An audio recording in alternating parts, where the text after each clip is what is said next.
नमस्कार विद्यार्थी मित्रांनो.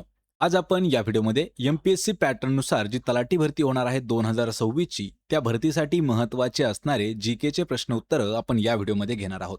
हे जे प्रश्न आहेत हे पूर्ण आपल्याला एम-पी-एस-सी पॅटर्ननुसार घेण्यात आलेले आहेत आणि यामध्ये आपण काही जे काही टी-सी-एस पॅटर्न झाला होता 2023 ला त्यामधील सुद्धा काही प्रश्न ॲड केलेले आहेत. ही आपली 6वी प्रश्नपत्रिका असणार आहे. यापूर्वीच्या ज्या 5 प्रश्नपत्रिका आहेत त्यांची लिंक मी तुम्हाला डिस्क्रिप्शनमध्ये देत आहे. मित्रांनो, आपल्याला या व्हिडिओची जर पी-डी-एफ डाउनलोड करायची असेल तर मराठी नोकरी या नावानं आपलं टेलिग्राम चॅनल आहे. सोबतच आपलं व्हॉट्सअप चॅनल देखील आहे. त्या दोघांच्याही लिंक्स तुम्हाला डिस्क्रिप्शनमध्ये मिळून जातील. त्या ठिकाणी जाऊन आपण त्यांना जॉईन करा आणि मोफतमध्ये पी-डी-एफ डाउनलोड करून घेऊ शकता. मित्रांनो, चॅनलवरती जर नवीन असाल तर लगेच आपल्या मराठी नोकरी यूट्यूब चॅनलला सबस्क्राईब करून ठेवा. चला तर व्हिडिओला सुरुवात करूया. तर पहा, आपला प्रश्न पहिला आहे. भारतात खालीलपैकी कोणत्या राज्यात खारफुटीची वनस्पती सर्वाधिक प्रमाणात आढळते? मित्रांनो, प्रश्न हा महत्त्वाचा आहे आणि प्रश्नाचं उत्तर येत असेल तर 3 ते 5 सेकंदामध्ये प्रत्येक प्रश्नाचं उत्तर आपण कमेंट करून द्यायचं आहे. खालीलपैकी भारतातील असं कोणतं राज्य आहे की त्या राज्यामध्ये सर्वात जास्त प्रमाणामध्ये खारफुटीची वनस्पती आढळते? तर या प्रश्नाचं योग्य उत्तर होईल ऑप्शन क्रमांक 3, तर पश्चिम बंगाल हे आपलं उत्तर होईल. याच्यावरती काही आपण पॉइंट्स घेतलेले ते पॉइंट्समध्ये पहा. एकूण खारफुटीच्या आच्छादनातील क्षेत्रफळाची सर्वाधिक टक्केवारी ही पश्चिम बंगाल राज्यामध्ये आहे. त्यानंतर गुजरात आहे आणि त्यानंतर अंदमान निकोबार बेटे येतात. पश्चिम बंगाल आणि बांगलादेश यांच्या दरम्यान गंगेच्या त्रिभुज प्रदेशाच्या समुद्राकडील बाजूस पसरलेले हे जगातील सर्वात मोठे खारफुटीचं जंगल आहे. पर्याय क्रमांक 3 आपलं या प्रश्नाचं उत्तर होईल पश्चिम बंगाल. यानंतरचा प्रश्न आहे. ब्रह्मपुत्रा नदी अरुणाचल प्रदेशात पोहोचल्यावर तिला कोणत्या नावाने ओळखले जाते? किंवा ब्रह्मपुत्रा नदी ज्यावेळी अरुणाचल प्रदेशमध्ये प्रवास करते त्यावेळी तिला काय नावानं ओळखलं जातं?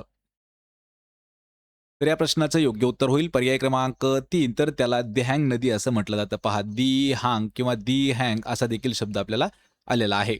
या ठिकाणी पर्याय क्रमांक 3 आपलं योग्य उत्तर होणार आहे. मग याच्यावरती 2 ते 3 पॉइंट्स आहेत ते पाहून घ्या. दिहांग नदीचा उगम कोठे होतो? मानसरोवरामध्ये, जो की तिबेटमध्ये आहे. त्याची एकूण लांबी किती आहे नदीची? 2900 किलोमीटर.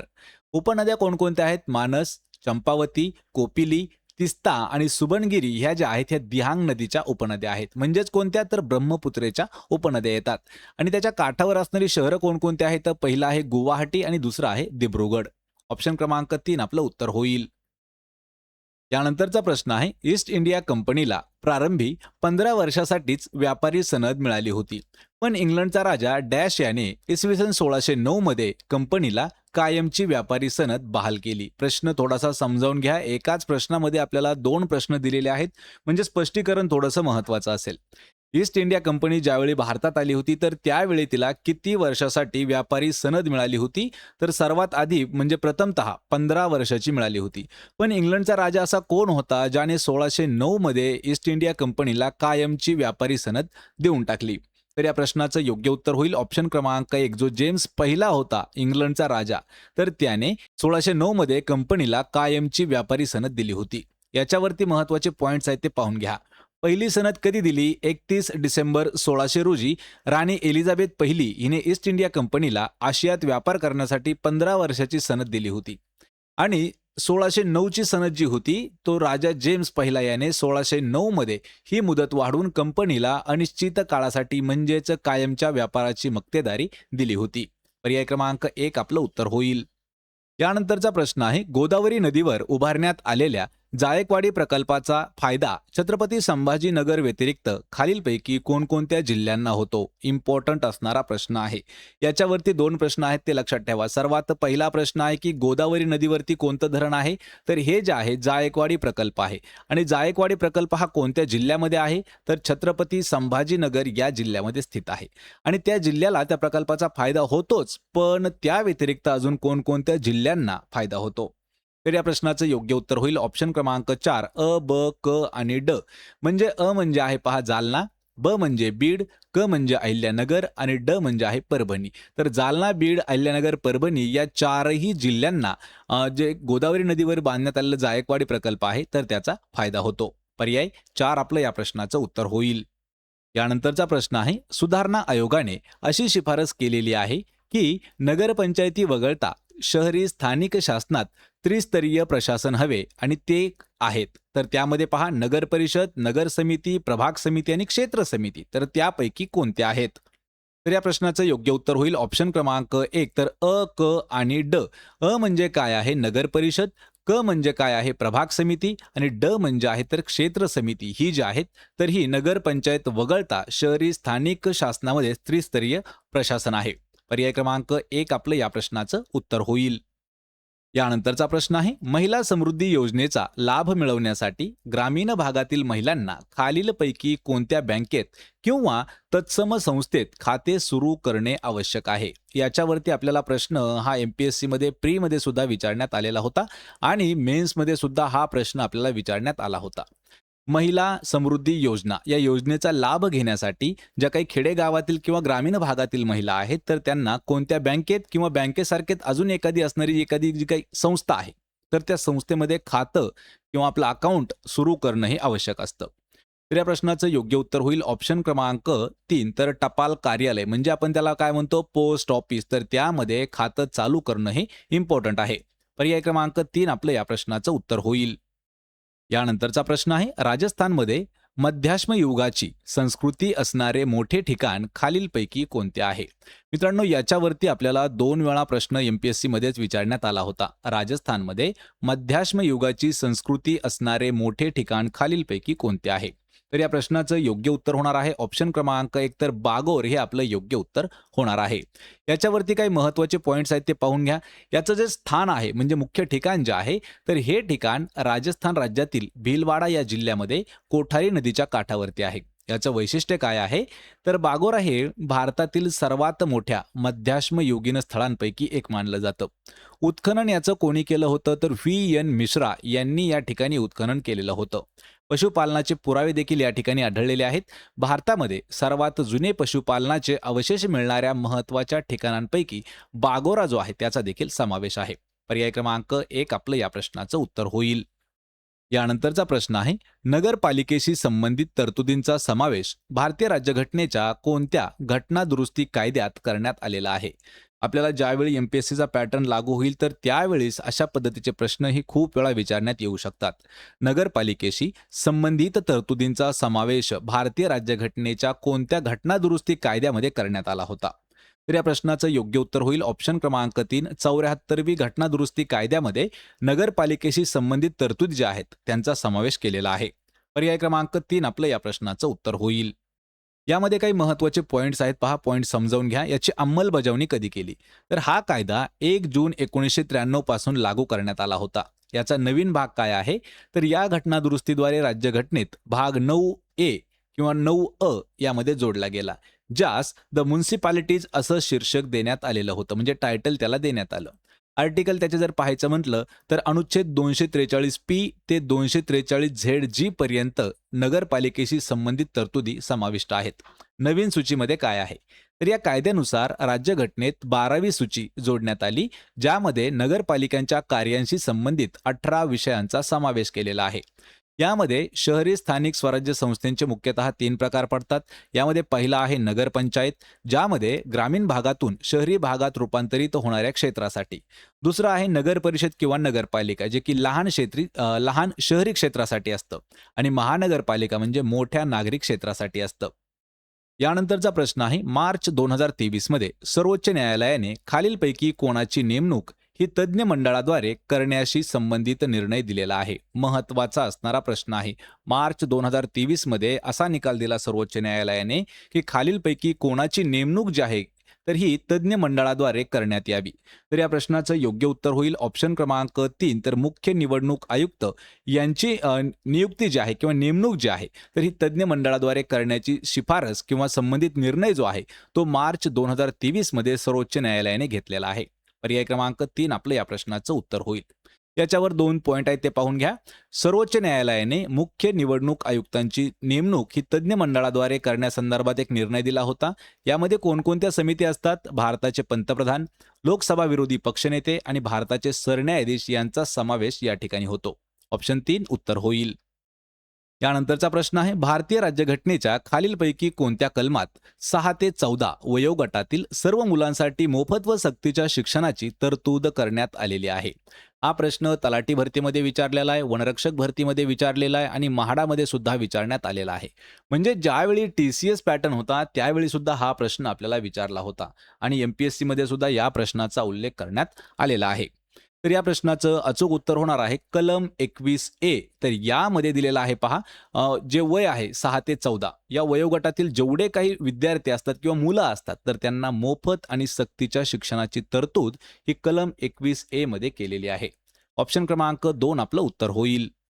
यानंतरचा प्रश्न आहे, वारंवार येणाऱ्या पुरांमुळे बिहारचे दुःख म्हणून ओळखल्या जाणाऱ्या नदीचे नाव काय आहे?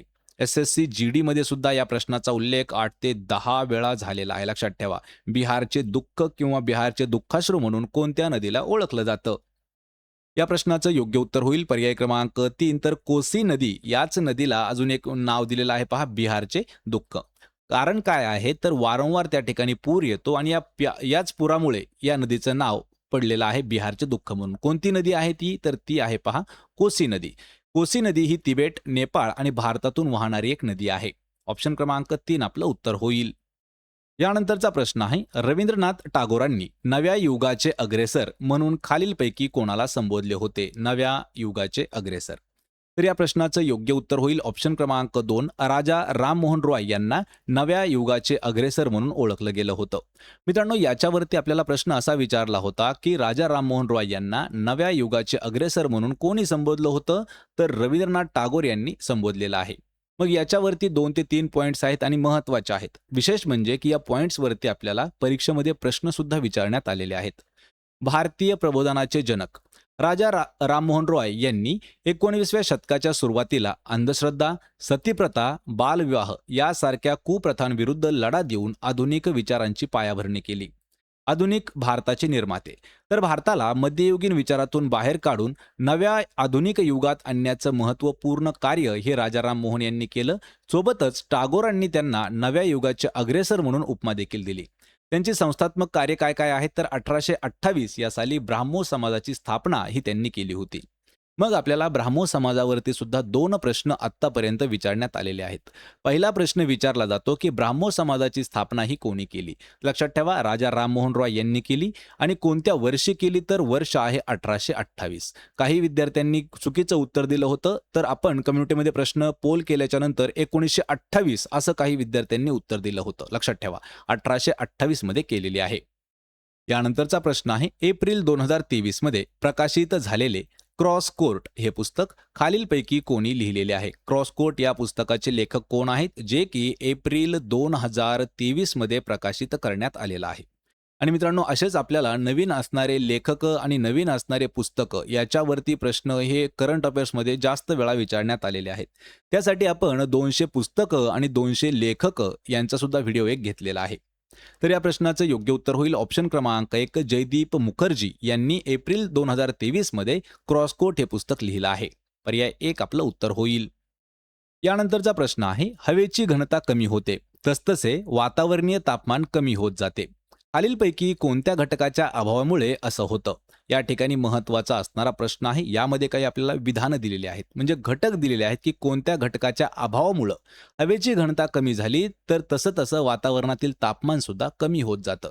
यामध्ये वनस्पती, पाणी, कार्बन डायऑक्साईड, ऑक्सिजन आणि नायट्रोजन हे विधानं आहेत. आणि या प्रश्नाचं योग्य उत्तर असणार आहे फक्त ब आणि क. पहा, ब आणि क म्हणजेच ऑप्शन क्रमांक 3 आपलं उत्तर होईल. ब म्हणजे काय आहे? तर पाणी आहे. आणि क म्हणजे काय आहे? तर कार्बन डायऑक्साईड आहे. हे जे आहेत 2च घटक आहेत की यांच्या अभावामुळे होतं. म्हणजेच पर्याय क्रमांक 3 आपलं या प्रश्नाचं योग्य उत्तर होईल. यानंतरचा प्रश्न आहे, वंचित घटकाच्या नाव नोंदणी आणि शिक्षणाच्या गुणवत्तेत वृद्धी करण्यासाठी कोणत्या योजना शासनाने राबवलेल्या आहेत? याच्यावरती आपल्याला 2 वेळा प्रश्न विचारण्यात आलेला आहे आणि दोन्हीही वेळा प्री एक्झाम मध्ये विचारण्यात आला होता. यामध्ये काही आपल्याला शासकीय योजना दिल्या आहेत. त्यामध्ये पहिली योजना आहे जिल्हा प्राथमिक शिक्षण कार्यक्रम, सर्व शिक्षा अभियान, राष्ट्रीय माध्यमिक आणि शिक्षा अभियान आणि लोक जुंबिश. जुंबिशचा अर्थ हा खूप महत्त्वाचा आहे. लक्षात ठेवा, हालचाल किंवा चालचाल करणारे जे असतात त्याला म्हटलं जातं जुंबिश. आणि यापैकी कोणत्या योजना ज्या आहेत त्या सरकारने राबवल्या होत्या? तर या प्रश्नाचं योग्य उत्तर होईल ऑप्शन क्रमांक 4, तर वरील सर्व. सर्व मध्ये काय आहे? जिल्हा प्राथमिक शिक्षण कार्यक्रम, सर्व शिक्षा अभियान, राष्ट्रीय माध्यमिक शिक्षा अभियान या सर्वांचा समावेश किंवा या सर्व योजना ज्या आहेत त्या सरकारने राबवल्या होत्या. पर्याय क्रमांक 4 आपलं या प्रश्नाचं उत्तर आहे. यानंतरचा प्रश्न आहे, स्वातंत्र्याचा हक्क या मूलभूत हक्कांतर्गत बहाल करण्यात आलेल्या स्वातंत्र्यांपैकी कोणते स्वातंत्र्य 44व्या घटना दुरुस्तीनुसार वगळण्यात आलेले आहे? इम्पॉर्टंट असणारा प्रश्न आहे. स्वातंत्र्याचा हक्क हा मूलभूत हक्काच्या अंतर्गत येतो आणि त्यामधूनच 44वी घटना दुरुस्ती झाली आणि त्यामधून त्याला एका हक्काला वगळण्यात आलेला आहे. तो हक्क कोणता आहे किंवा ते स्वातंत्र्य कोणतं आहे? या प्रश्नाचं योग्य उत्तर होईल ऑप्शन क्रमांक 3, तर मालमत्तेचं स्वातंत्र्य जे आहे हे 44व्या घटना दुरुस्तीमधून वगळण्यात आलेलं आहे. पर्याय क्रमांक 3 आपलं उत्तर आहे.